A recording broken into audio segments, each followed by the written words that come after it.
svētīts, lai top tavs vārds, lai nāk tava valstība, tavs prāts, lai notiek, kā debesīs, tā arī virs zemes.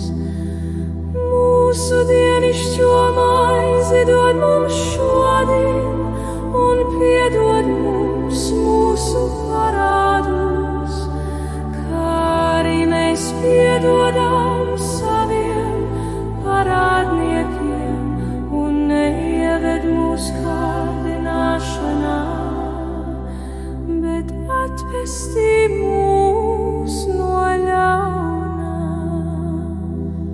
Jo tev pieder valstība un spēks un godība mūžīgi. Āmen.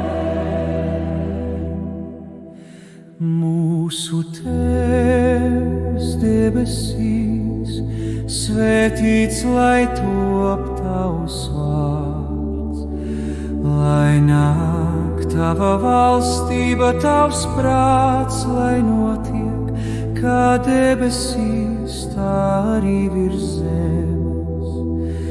Mūsu dienišķo maizi dod mums šodien, un piedod mums mūsu parādus, kā arī mēs piedodam saviem parādniekiem, un neieved mūsu kārdināšanā, bet atpestī mūs no ļaunā.